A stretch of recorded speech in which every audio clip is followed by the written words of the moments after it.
как би ни помогнал перманентния грим да променим това красиво лице в още по-красиво, още по-изразително и симетрично. Първото нещо, което виждаме в тази снимка, поне първото нещо, което аз виждам, това са леко асиметричните вежди, ето тук, в тази част. Прието е за красиво лице да се възприема възможно най-симетричното или лице с най-симетрично разположени черти. И първото нещо, за което отговаря симетрията, това са нашите вежди. Нашите вежди променят изключително много лицето и затова най-желаната процедура в перманентния грим е именно веждите. И така, как може да променим тези вежди? Виждате, тук е достатъчно светъл модела, трябва много да се внимава с избора на цвят и форма, но все пак можем доста да подобрим начина, по който изглеждат веждите. И разбира се, първо ще оправим тази асиметрия.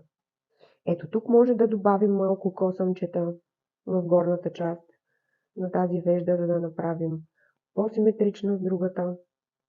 Косъмчетата, които се добавят, винаги следват естествения растеж на веждата.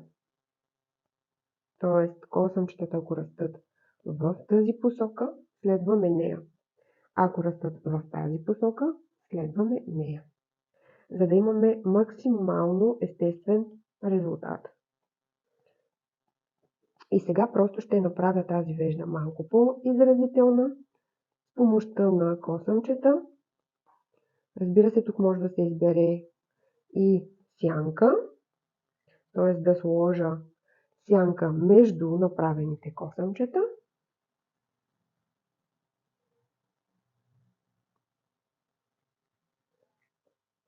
Както казах, следваме посоката на растеж.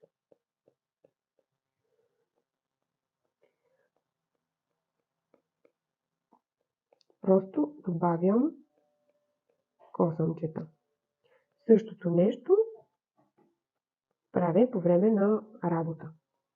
Като най-новия метод в момента за добавяне на косъмчета е метода с машинка, да прави много финни следи в кожата с тънка игличка или игличка, която да е подходяща конкретно за кожата, която виждаме.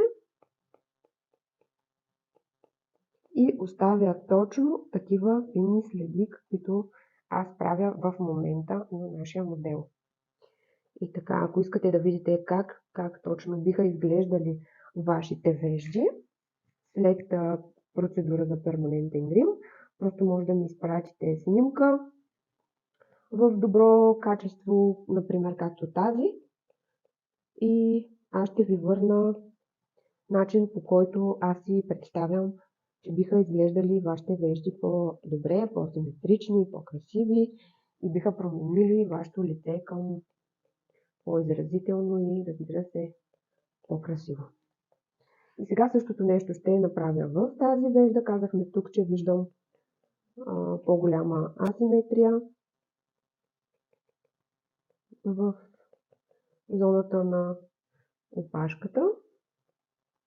Всичко това, което правя в момента, мога да го направя и на жива консултация, в която с молив ви показвам как точно ще изглеждат вашите вежди.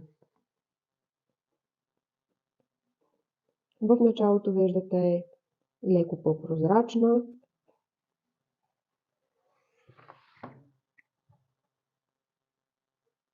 Т.е. косъмчетата в началото са по-финни, по-тънки, по-прозрачни и в средната част веждата е по-плътна.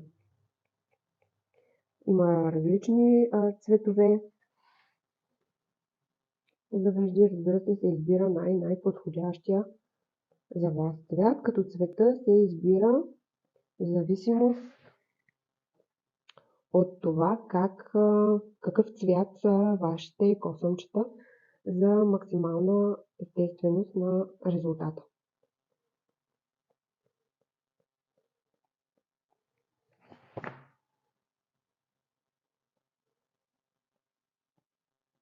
И така вече сме направили веждите доста по-изразителни, по-симетрични. Просто леко може да се подчертаят още малко от самите косъмчета. Както казах, между косъмчетата може да се добави пудра. И нека да видим нашия резултат преди и след.